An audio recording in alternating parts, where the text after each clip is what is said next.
Daniel, chapitre 5. Le roi Belshazzar donna un grand festin à ses grands au nombre de 1000, et il but du vin en leur présence. Belshazzar, quand il eut goûté au vin, fit apporter les vases d'or et d'argent que son père Nebuchadnezzar avait enlevés du temple de Jérusalem, afin que le roi et ses grands, ses femmes et ses concubines s'en servissent pour boire.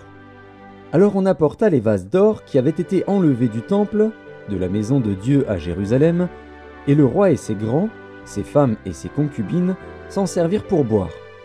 Ils burent du vin, et ils louèrent les dieux d'or, d'argent, d'airain, de fer, de bois et de pierre.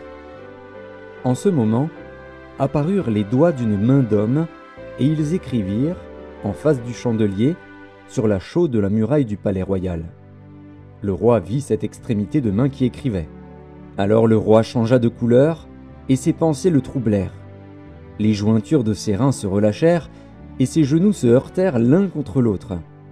Le roi cria avec force qu'on fît venir les astrologues, les Chaldéens et les devins.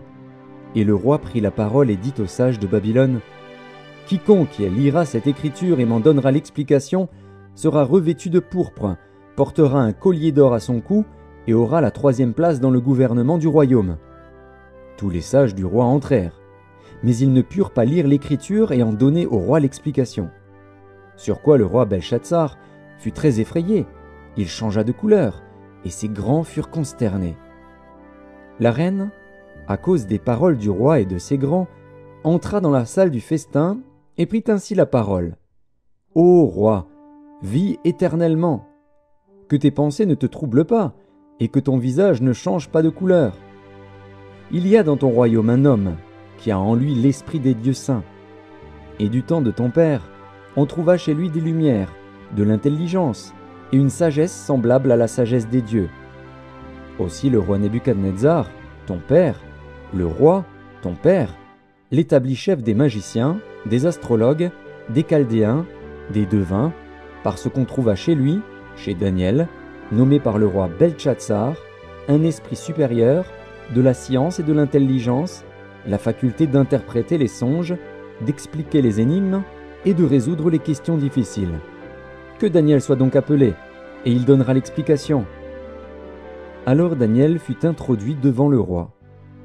Le roi prit la parole et dit à Daniel : « Es-tu ce Daniel, l'un des captifs de Juda, que le roi, mon père, a amené de Juda ? J'ai appris sur ton compte que tu as en toi l'esprit des dieux, et qu'on trouve chez toi des lumières, de l'intelligence et une sagesse extraordinaire. On vient d'amener devant moi les sages et les astrologues, afin qu'ils lussent cette écriture et m'en donnassent l'explication. Mais ils n'ont pas pu donner l'explication des mots. J'ai appris que tu peux donner des explications et résoudre des questions difficiles.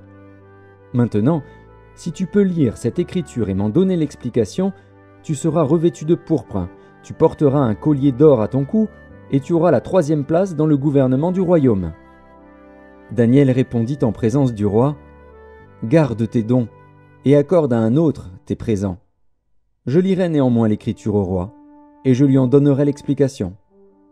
Ô roi, le Dieu suprême avait donné à Nebuchadnezzar, ton père, l'empire, la grandeur, la gloire et la magnificence.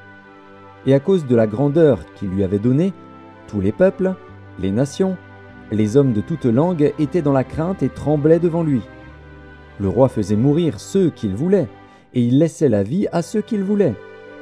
Il élevait ceux qu'il voulait, et il abaissait ceux qu'il voulait.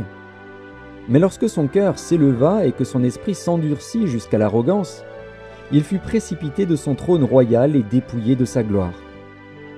Il fut chassé du milieu des enfants des hommes, son cœur devint semblable à celui des bêtes, et sa demeure fut avec les ânes sauvages. On lui donna comme au bœuf de l'herbe à manger, et son corps fut trempé de la rosée du ciel, jusqu'à ce qu'il reconnût que le Dieu suprême domine sur le règne des hommes et qu'il le donne à qui il lui plaît. Et toi, Belshazzar, son fils, tu n'as pas humilié ton cœur, quoique tu susses toutes ces choses. Tu t'es élevé contre le Seigneur des cieux. Les vases de sa maison ont été apportés devant toi, et vous vous en êtes servis pour boire du vin, toi et tes grands, tes femmes et tes concubines. Tu as loué les dieux d'argent, d'or, d'airain, de fer, de bois et de pierre, qui ne voient point, qui n'entendent point, et qui ne savent rien, et tu n'as pas glorifié le Dieu qui a dans sa main ton souffle et toutes tes voies. C'est pourquoi il a envoyé cette extrémité de main qui a tracé cette écriture. Voici l'écriture qui a été tracée. Comptez, comptez, pesez et divisez. Et voici l'explication de ces mots. Comptez, Dieu a compté ton règne et y a mis fin. Pesez, tu as été pesé dans la balance et tu as été trouvé léger. Divisé, ton royaume sera divisé et donné aux Mèdes et aux Perses. Aussitôt Belchatsar donna des ordres, et l'on revêtit Daniel de pourpre. On lui mit au cou un collier d'or, et on publia qu'il aurait la 3e place dans le gouvernement du royaume. Cette même nuit, Belchatsar, roi des Chaldéens, fut tué. Et Darius, le Mède, s'empara du royaume, étant âgé de 62 ans.